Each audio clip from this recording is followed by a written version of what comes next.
በተለይ እስክንድርን በመደገፏ ከፍተኛ ጥቃት ይደርስባት እንደነበረ ከተደጋጋሚ የወሲብ ጥቃት በኋላም እርግዝና ተፈጥሮ ከዛ በኋላ እንደውም እሱን አትወልጂም ብለው ደግሞ መንታ ነበር አረገዘች የተባለውና መንታ አርግዛ ምንም አይነት ሕክምና ማግኘት እንዳትችል ከፍተኛ ጫና አድርገውባት እዛው እስክንድርን መደገፍ ለሞት ወይ ለመደፈር የሚያበቃ ወንጀል ነው ወይ? ፋኖ እዛ ራሱን በራሱ እየበላ ነው፣ ምን እያደረገ ነው፣ ምን አይነት ሁኔታ ውስጥ ነው ያለው የሚለውን ምን አይነት ቀውስ ውስጥ እንዳለ የሚያሳዩ አይነት ነገሮች ናቸው። ምን አይነት ስርዓት ነው ፋኖች እየተከተሉ ያለው የሚለው አሁን እንዲፈተሽ የሚያደርግ ይመስለኛል። ፓርቲ ውስጥ ከነበሩት አመራሮች መካከል እንደውም አንዷ እሷ ነበረች። በመካከላቸው መከፋፈል ተፈጥሮ እንደነበር ነው የነገረችን። በወቅቱ የሆኑ አካላት ጊዜው ካለቀ በኋላ ከስልጣን አንወርድም ብለው አስቸግረው እንደነበረ ይሄ በዘመነ ካሴና በእስክንድር ነጋ መካከል የተፈጠረን ጠብ በእሷ መወጣጫ ማድረግ ምን ማለት ነው? ሆኖም ለጊዜው ጥሪ አይቀበልም። Sorry, the subscriber's phone you've dialed is switched off. ይህ የአስካለ ደምሴ ስልክ ነው። እንግዲህ ተደጋጋሚ እየሞከርን ነው።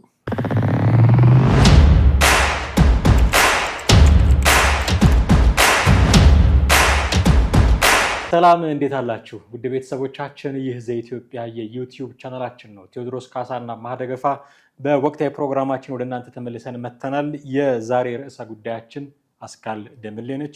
የባልደራስ ፓርቲ ውስጥ እና ከእስክንድር ነጋ ጋር በነበራት ተሳትፎ በብዛት እናውቃታለን። ፋኖንም ተቀላቅላ እንደነበረ እንሰማለን። አሁን ከቅርብ ጊዜ ወዲህ ደግሞ ድምጿ ጠፍቷል፣ ያለችበት አይታወቅም፣ ሞታለች፣ አልሞተችም፣ ተገድላ ነው፣ በጣም በርካታ መረጃዎች በእሷ ዙሪያ ይነሳሉ። የአስካለ ደምሌን ነገር ትንሽ ማየት ፈልገን ነው በዛሬው ርዕሰ ጉዳያችን የእሷን ስም ማንሳታችን። እስከ ፕሮግራማችን ፍጻሜ ድረስ አብራችሁን ስትቆዩ በርካታ ነገሮችን ከዚህ ፕሮግራም ታገኛላችሁ ብለን እናምናለን። ቴዎድሮስ ካሳና ማህደገፋ ከእናንተ ጋር ቆይታ እናደርጋለን። አብራችሁን ቆዩ። ቴዲ እንዴት አለ? እንዴት ነህ? ሰላም። በመግቢያ ለማለት እንደሞከርኩት የዛሬ ጉዳያችን አስካለ ደምሌ ናት። ስለሷ በጣም በርካታ ነገሮችን እየሰማን ነው። የት እንዳለች አይታወቅም፣ ተገድላለች የሚሉ መረጃዎች በተደጋጋሚ እንሰማ ነበረ። እሱን ያረጋገጠ ደግሞ አካል ስለሌለ በእርግጥም ተገድላ ይሆን የሚለው መረጃ ለመውሰድም አስቸጋሪ ነው። የተለያዩ መረጃዎች ሴትነቷን የሚያዋርዱ ድርጊቶች እንደተፈጸሙባት፣ ቤተሰቧ ኢቨን ጭንቅ ላይ እንዳለ በጣም በርካታ መረጃዎችን እንሰማለን። እንደው የት ናት እንዴት ናት የሚለውን ነገር በማየት ብንጀምር ደስ ይለኛል። አሁን እየወጡ ያሉ መረጃዎች በጣም የሚዘገንኑና በጣም በቃ ፋኖ እዛ ራሱን በራሱ እየበላ ነው፣ ምን እያደረገ ነው፣ ምን አይነት ሁኔታ ውስጥ ነው ያለው የሚለውን ምን አይነት ቀውስ ውስጥ እንዳለ የሚያሳዩ አይነት ነገሮች ናቸው። እንግዲህ እቺ ልጅ እኔ ወደ ትግል ከገባች በኋላ በተለይ ጫካ ከሄደች በኋላ አንገናኝም እንጂ ከዛ በፊት ለነበረው ተደጋጋሚ የሚዲያ ሽፋን እንድንሰጣት ትደውል ስለነበረ በተለይ ባልደራስ ፓርቲ ውስጥ ተሳትፎ እንዳላት እንቅስቃሴ እንዳላት ገልጻለን። ከዛ ቃለ ምልልስም ሰርተናት ነበረና ከዛ በኋላ ወዲያውኑ እስክንድር ነጋ ወደ ጫካ ገባ። እስክንድር ባልደራስን ሙሉ ለሙሉ ጥሎ ወደ ጫካ ከገባ በኋላ ፓርቲ ውስጥ ከነበሩት አመራሮች መካከል እንደውም አንዷ እሷ ነበረች። በመካከላቸው መከፋፈል ተፈጥሮ እንደነበር ነው የነገረችን። በወቅቱ የሆኑ አካላት ጊዜው ካለቀ በኋላ ከስልጣን አንወርድም ብለው አስቸግረው እንደነበረ፣ ከዛ በኋላ ምርጫ ተካሂዶ ህጋዊ የሆነው የባልደራስ ቡድን ማለትም በህጋዊ መንገድ የተመረጠው የባልደራስ አመራር እንዳይቀጥል በፊት ያሉት ማህተምም አናስረክብም ቁልፍም አንሰጥም እስከ ማለት ደረጃ ደርሰው ነበረ። ይህ እንግዲህ እስክንድር ጫካ ከገባ በኋላ የተከሰተ ነገር ነው እና በዛ ጉዳይ በጣም እየታገለች እንደነበረ አውቃለሁኝ።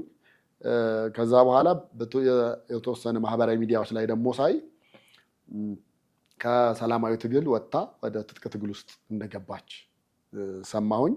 ከዛ በኋላ ያው እሷ ብዙ ጊዜ እንግዲህ እስክንድርን ነው የምትከተል የነበረው። ከእስክንድር ጋር ነበረች። ከዛ በትጥቅ ትግል ውስጥ እንግዲህ እስክንድርን የሚጠላም ኃይል ተነሳ አይደለ? ከዛ እስክንድርን ሚዲያ ላይ እንዳይወጣ ምናምን አይነት ነገር ሲደረግ እሷ ለምን ብለው ሆ ከሚሉት መሀል ደግሞ አንዷ ነበረች። እዛው ትጥቅ ትግል ውስጥም ሆነው የተለያዩ የሚለቀቁ ቪዲዮዎችን ምናምን ስታይ እሷ የምትናገረው ነገር ነበረ። እስክንድር የመሪነት ብቃት ያለው ነው፣ ፋኖንም መምራት መቻል ያለበት እሱ ነው፣ ከዛ ውስጥ መውጣት መቻል የለበትም የሚሉ ሀሳቦችን ታነሳ ነበረ። ጽሁፎችም ስለሷ የሚወጡ ነበሩ።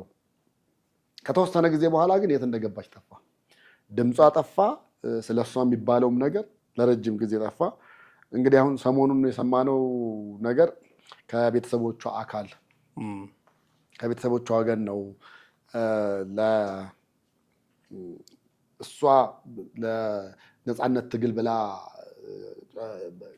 ጫካ ከገባች በኋላ በጣም ተጽዕኖ ይደረግባት እንደነበረ እዛ የእሷ አብረው የነበሩ ሰዎች እንደነገሯቸውና መደፈርም እንደተፈጸመባት፣ ተደጋጋሚ ጥቃት እንደተፈጸመባት፣ በዛ የተነሳም ራሷን መከላከል የማትችልበት ሁኔታ ላይ ስለነበረች ጫካ ውስጥ እንዳለች፣ የጫካው እስር ቤት ውስጥ እንዳለች፣ እርግዝና እንደተፈጠረ፣ ከዛ በኋላ በእስክንድር ጉዳይ ተደጋጋሚ ጥቃት ያደርሱባት እንደነበረ፣ በተለይ እስክንድርን በመደገፏ ከፍተኛ ጥቃት ይደርስባት እንደነበረ፣ ከተደጋጋሚ የወሲብ ጥቃት በኋላም እርግዝና ተፈጥሮ ከዛ በኋላ እንደውም እሱን አትወልጂም ብለው ደግሞ መንታ ነበር አረገዘች የተባለው እና መንታ አርግዛ ምንም አይነት ሕክምና ማግኘት እንዳትችል ከፍተኛ ጫና አድርገውባት እዛው አሁን በህይወት ትኑር አትኑር ምንም የተለየ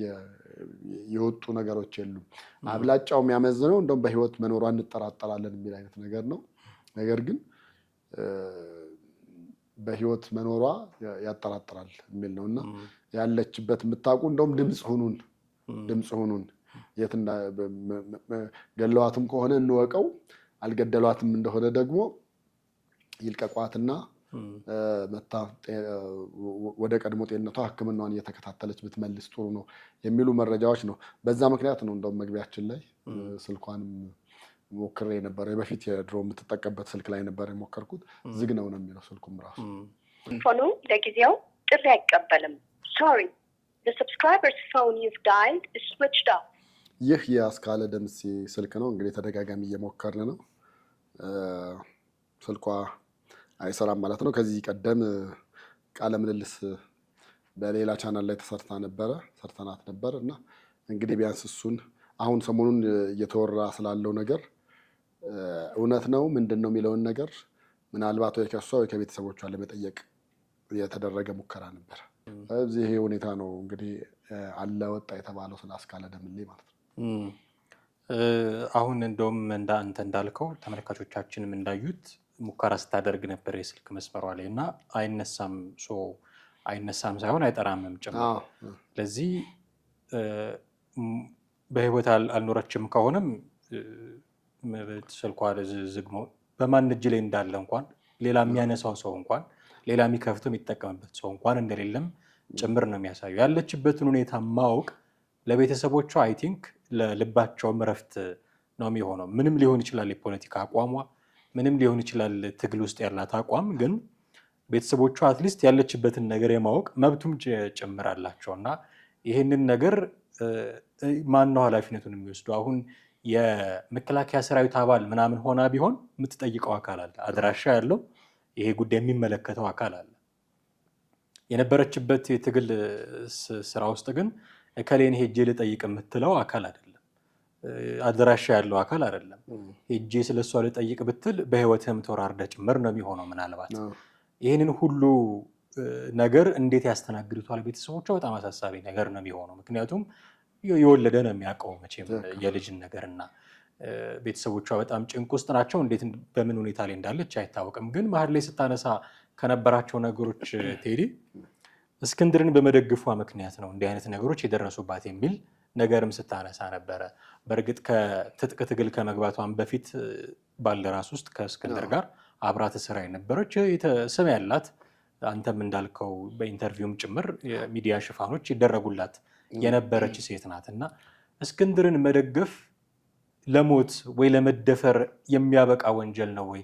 ምን አይነት ስርዓት ነው ፋኖች እየተከተሉ ያለው የሚለው አሁን እንዲፈተሽ የሚያደርግ ይመስለኛል። ይሄ በዘመነ ካሴና በእስክንድር ነጋ መካከል የተፈጠረን ጠብ በእሷ መወጣጫ ማድረግ ምን ማለት ነው? የእስክንድር ደጋፊ ልትሆን ትችላለች፣ መብቷ ነው። የዘመነ ካሴ ደጋፊ ልትሆን ትችላለች፣ መብቷ ነው።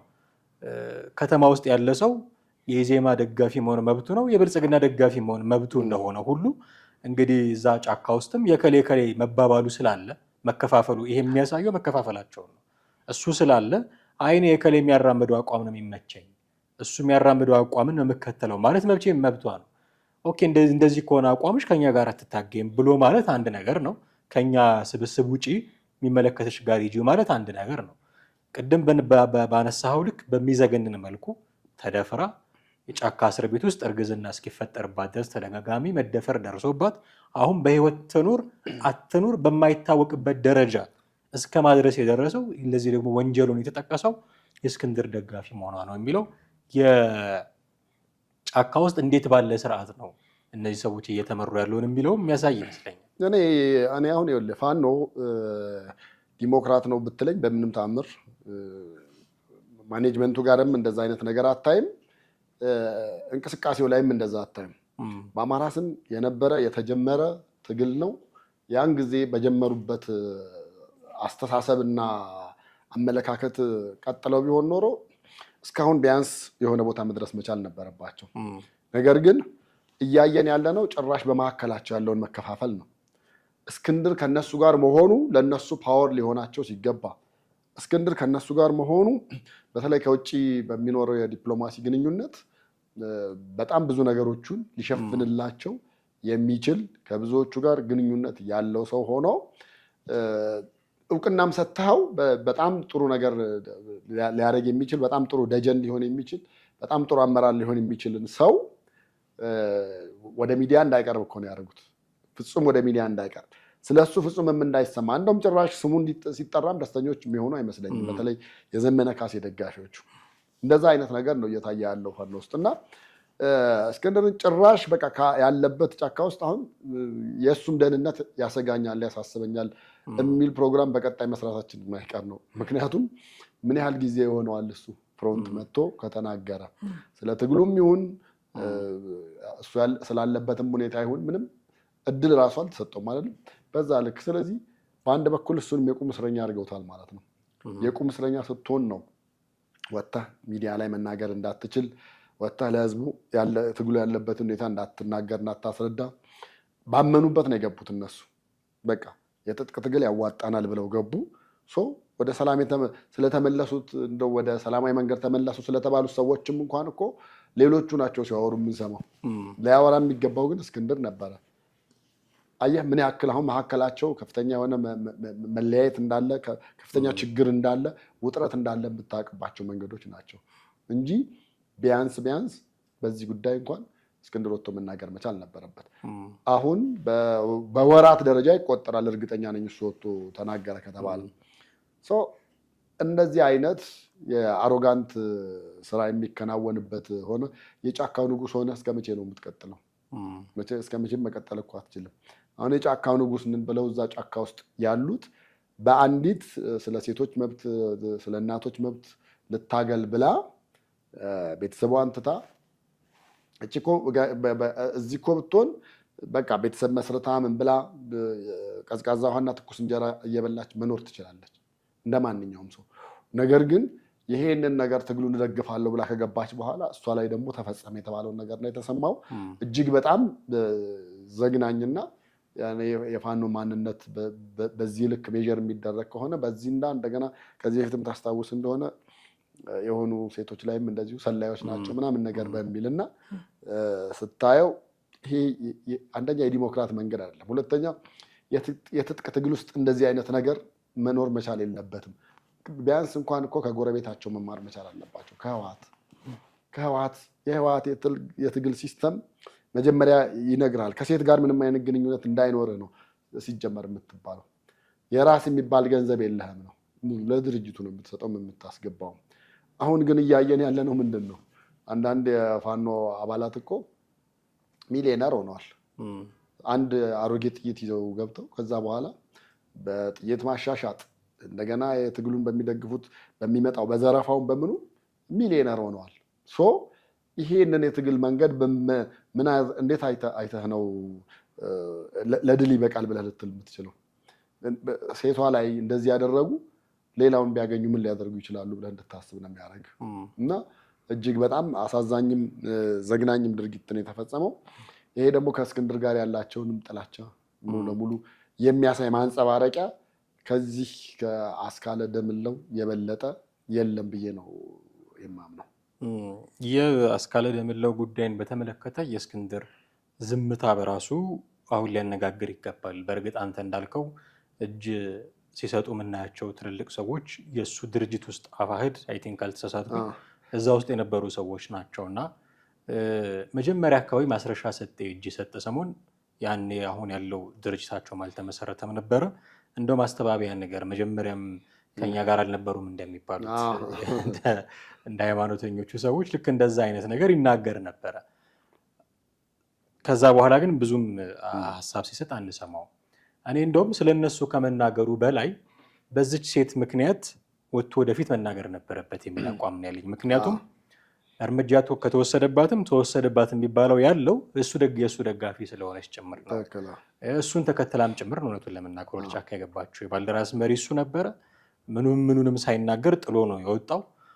ጫካ መሆኑ ከታወቀ በኋላ ከተከተሉት ሰዎች መካከል አንዷ እሷ ነች። ስለዚህ እሱም ብላ ፓርቲ ሲመሰረት አብረው ፓርቲ የመሰረተች ሴት፣ ጫካ ሲገባ አብረው ጫካ የገባች ሴት ያንተ ደጋፊ ናት ተብላ ተገድላም ከሆነ ስትገደል ተደፍራም ከሆነ ስትደፈር እንዴት ዝምታን ይመርጣል? እንዴት አስቻለው? ኃላፊነቱን አልፈልግም ያለው እስከዚህ የተነሳ ይሆን? የሆነ ኃላፊነት ሰጥተውት ነበረ ታስታውሳለህ? የምን የፖለቲካ ምናምን ዘርፍ ጥናት አድራጊ አድርገው ሾመውት ነበረ እና እሱንም አልፈልግም ያለው በዚያ ፕሩፍ ይሁን ብለህ እንድትጠይቅ የሚያደርግ ነው። እና ለምን ዝም አለ? ስለሷ አትሊስት ስለሷ መናገር ነበረበት። መቼም አይሰማም አይባልም። አይሰማም እንኳን ይሄንን ትልቅ ጉዳይ ቅርና በጣም ተራ ጉዳዮችን ሰምተው በአደባባይ በስልክም በምንም መልስ የሚሰጡ መግለጫ የሚሰጡ ሰዎች ናቸው። እንደምታውቀው ኔትወርክ አልተቋረጠባቸው። አንተ እንደምትለው ፀሐዩ መንግስታችን አላቋረጠባቸውም። ኔትወርክም ስልክም ውጭ ካሉ አጋሮቻቸው ጋር ኢንተርቪው ሲያደርጉ ሲደዋወሉ ነው የምናየው። ስለዚህ አላቸው ኔትወርክ አክሰስ፣ ብዙ ነገር ይሰማሉ። ይህንን ጉዳይ አልሰማም ማለት አንችልም። እንደው ውሸት እንኳን ሆኖ ውሸት ነው ለማለት እንኳን ሊወጣ ይችል ነበር።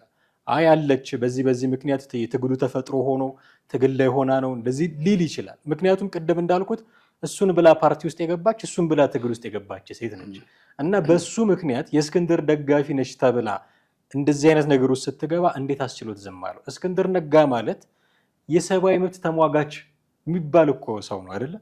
ብዕር ብቻ የያዘ ሰው ተብሎ ምርጥ ጋዜጠኛ ተብሎ የተሸለመ ሰው ነው። ስለ ሰብአዊ መብት ሲታገል የምናውቀው ሰው ነው። አሁን ጫካ ከገባ በኋላ ይሄ ነገር የት ጠፋ? የት በነነ? በሱ ስም ምክንያት የሱ ደጋፊ በመሆኗ ምክንያት አንዲት ሴት እንዲህ ስትሆን ምንድን ነው የሚሰራው እስክንድር ነጋ? አትሊስት ተቃውሞን እንዴት አይገልጽም? በአደባባይ ወጥቶ ይሄ ፋኖን አይወክልም እንኳን አይልም። የወክል አይወክል ሌላ ጉዳይ ሆኖ እኮ ነው። እንዲህ አይነት ነገር ፋኖን አይወክልም ለምን እንዲህ ታደርጋላችሁ ማለት ይገባው ነበረ። ወይም ደግሞ የለም የሚወራው ወሬ ውሸት ነው ትግል ላይ ነች አለች ሊልም ይገባው ነበረ። እስካሁን ግን ዝምታን የመረጠውና ወይ እሱም ራሱ የቁም እስር ላይ ሆኖ እንደሆነም አላውቅም። ቴዲ አብላጫው ነገሮች እኮ የሚያመዝኑት እኮ ወደዛ ነው። ምክንያቱም ስታየው አሁን እኛ እንደ ማንኛውም እንትን ብዙ ይመለከተናልን ብለን ስለማናስብ እስክንድር ከሚዲያ ከጠፋ ወይ ደግሞ እንደ ከሶሻል ሚዲያ ላይ ከጠፋ ምን ያህል ጊዜ ሆኖታል ምናምን ብለህ ብትል በወራት ደረጃ በጣም ብዙ ወራት ደረጃ የምጠቅስበት ነው። ከዛ ጋር ተቀጥልና የዘመነን ታያለህ። ዘመነ የሆነ ነገር ሁለት መስመር ከተጻፈ እኮ ያ ነገር ህዝቡ ጋር ደርሶ ተጋርቶ ሳያበቃ ተነስቶ ወጥቶ ሲፎክር ሲሸልል ነው የምታየው። በዛ ልክ ይሄኛው እየተናገረ ይሄን የትጥቅ ትግል ብሎ ከመሀል ከተማ ተነስቶ የሄደን ሰው በውጭ ሀገር መኖር ሲችል፣ በአሜሪካ መኖር ሲችል፣ በአውሮፓ መኖር እየቻለ በኢትዮጵያም ከሽግግሩ በኋላ በነበረው ከለውጡ መንግስት ጋር ሆኖ መኖር እየቻለ ኖ ብሎ የገባን ሰው በዚህ ልክ አፍነው እንዳይወጣ አይነት ነገር ማድረግ ምንም ሊሆን ይችላል ማለት አትችልም። ምክንያቱም የእስክንድር ተፈጥሮን እናውቀዋለን። በጣም ረጅም ጊዜ አብረነው ሰርተናል አይደል? የእስክንድር ተፈጥሮ ነገሮችን ዝም ብሎ ማየት አይደለም። እንዴ አታስታውስም እንዴ? አዲስ አበባ ውስጥ እኮ መስቀል አደባባይ ሲቆፈር ሲነካ ሄዶ መግለጫ የሰጠ ሰው ነው አይደል? ወደ አስኮ አካባቢ ሰዎች ተፈናቀሉ ሲባል እኮ ካሜራ ይዞ ሄዶ የሰራ ነው። ሂልተን ሆቴል እኔ አስታውሳለሁ። ከዛ በኋላ በየቦታው ሚዲያውም እሱን መከተል ሲሰላቸው ምን ሆነሃል? እስቲ ቢያንስ ዝም ብለህ ቁጭ ብለህ እስቲ ሂልተን ወይ ጊዮን ሆቴል መግለጫ ለምን አሰጥም? እሺ አለ። ጋዜጠኛውም በቃ ተሰባሰብን ሄድን። ግን ባልታወቀ ምክንያት አዳራሹ ተከለከለ። አዳራሹ ሲከለከል አዳራሹ መግቢያው በሩ ላይ ሆኖ መግለጫውን ሰጥቶ ጨርሶ የወጣ ሰው ነው። እንግዲህ በዛ ልክ ነው ሜጀር የምታደርገው ማለት ነው፣ የምትለካውን የእስክንድርን ማንነት እና ባህሪውም እንደዛ አያደርገውም። ሁለተኛም ደግሞ ከዚህ ከሰብአዊ መብት ጋር እና የሚዲያ ባለሙያ ከመሆኑ ጋር ዝም እንድትል አያደርግህም። ከውስጥ የሚጎተጉት የሚገፋህ ነገር ይኖራል። እነዚህ ሁሉ ነገሮች እያሉ እስክንድር አለምንም ምክንያት ዝም ብሎ ዘግቶ አይቀመጥም። አለምንም ምክንያት የሆነ ሌላ የተጫነው ኃይል አለ ብለህ እንድታምን የሚያደርጉ ነገሮች ናቸው በዚህ አካባቢ ያሉት። እርግጥ ነው አሁን ምናልባት የሰብአዊ መብት ተሟጋች ነው ወይ ጋዜጠኛ ነው ብለን ላንጠራው እንችላለን። አሁን ታጋይ ነው ብለህ ልጠራው የምትችለው። ታጋዩ እስክንድር አሁን የት ነው? ታጋዩ እስክንድር አሁን በምን አይነት ሁኔታ ላይ ነው ያለው? ወጥቶስ ለምንድን ነው የማይናገረው? እውነት እነኚህ ሰዎች የራሳቸውን መስመር ለመያዝ ሲሉ ሰውየውን አፍነው አስቀምጠውታል? የስልጣን ርክክብ፣ የስልጣን ሽግሽግ ምናምን የማታይበት የትግል ሂደት ነው። እንደዛ አይነት ደግሞ መሆን መቻል አለበት ብዬ አላምንም። እንደገና ሊሰራ የሚችለውን ሰው ዲዘርቭ የሚያደርግበት ቦታ ላይ ልታስቀምጠው ሲገባ፣ ይሄ ነገር ይገባዋል ብለህ የሆነ ቦታ ልታደርገው ሲገባ ጭራሽ በኢትዮጵያ ውስጥ ያሉ የፖለቲካ ፓርቲዎች ራሱ በጣም እንደው ተደራጅተው ስቴብል ሊሆኑ ናቸው፣ ቢሮ አላቸው፣ ሁሉ ነገር አላቸው ምናምን ብለህ የምትላቸው እንኳን በዛ ስታተስ የማያስቀምጡትን ሰው አንስተህ የፖለቲካ ምናምን የምናምን ብለህ ታች ማስቀመጥ መቻል ማለት በቃ ሰተንሃል፣ ዝም ብለህ ይህንን ጥናትህን እየሰራህ እዛ አርፈህ ቁጭ በል። እንዲናገርም አይፈለግም፣ እንዲያወጣም አይፈለግም። ያን ነገር እሺ ጥናቱን ሰራ አውጣ ሲባል ለማን ነው የሚያወጣው? ላለቆቹ ነው ማለት እዛ ላሉ እና እስክንድርን ያክል በጣም ታላቁ እስክንድር እየተባለ የተነገረለት አንስተህ አምዘግዝገህ እዛ ውስጥ መጣል ማለት ሰውየውንም በሞራል መግደል ነው፣ ትግሉንም መግደል ነው። ሌላ ከውጭ ያለውንም ግንኙነት ምናምን ፓራላይዝ እንዲሆን የተደረገበት መንገድ ነው ብዬ ነው የማምነው። እና እውነትም እንዳልነው እስክንድር ካለ ይሄን ነገር አይቷል፣ ሰምቷል፣ ሰው ተነስቶ መናገር መቻል አለበት ብዬ ነው የማምነው። ከዛ ውጭ ዝም ማለቱ በራሱ አዎ ተደርጓል፣ ልጅቱን በህይወት የለችም ብለን እንድናስብና እንድንደመድም አንድ መለስ በህይወት እያሉ የተናገሩት ነበር፣ በትግል ዙሪያ ማለት ነው።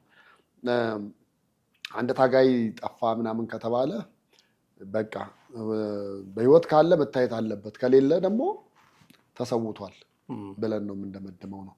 አስካለም ተሰውታ ሊሆን ይችላል ወደሚለው ድምዳሜ ሰዎች እንዲደርሱ ምክንያት ይሆናል ማለት ነው ዝምታው። ይህ በጣም አሳሳቢ ነገር ነው ቴዲ። በተለይ ለቤተሰቦቿ ድምጿን መስማት እንፈልጋለን፣ ያለችበትን ሁኔታ ማወቅ እንፈልጋለን የሚል ጥያቄ ላነሱት ቤተሰቦቿ በጣም ትልቅ ጉዳይ ነው የሚሆነው።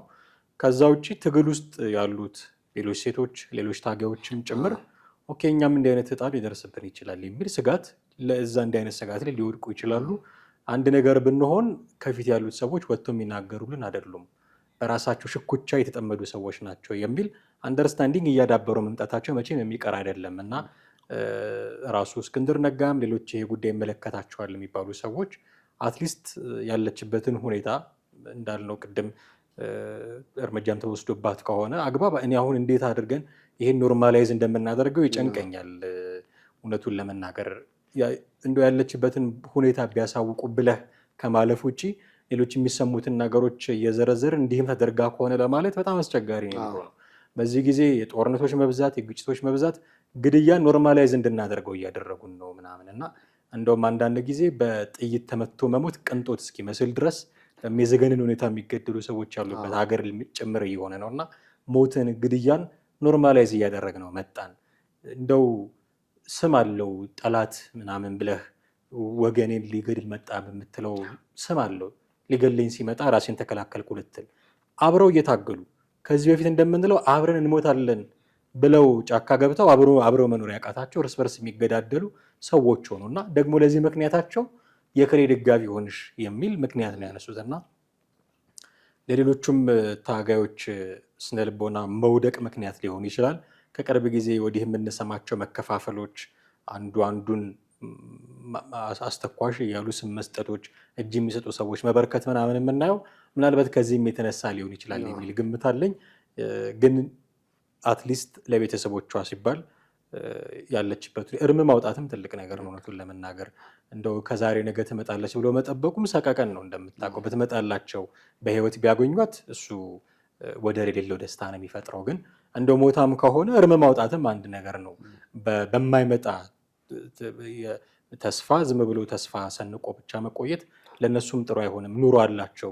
ምናልባት እርግጠኛ አይደለም ሌላም ልጆች ሊኖሯቸው ከቻለ እነሱን ማሳደግ እነሱ ደግሞ የሚጦሯቸውን ከሆነ እነሱም ሊጦሯቸው የሚገቡበት እድሜ ላይ ሊሆኑ ይችላሉ ያሉት እና ያንን ሁሉ በተረጋጋ ስነ ልቦና ለማድረግ ቁርጡን ማወቅ ይፈልጋሉ ወላጆቿ እና እንኳን ለሌላው ማህበረሰብ ሊደርሱ ይቀርና ለታጋዮቹ ወላጆች እንኳን መድረስ ያልቻሉ ሰዎች ናቸው ማለት ነው። እነዚህ በጣም አሳሳቢ ጉዳይ ነው። ቤተሰቦቿን ግን በየትኛውም መንገድ መልካሙን ዜና እንዲያሰማቸው ነው የምንመኝላቸው።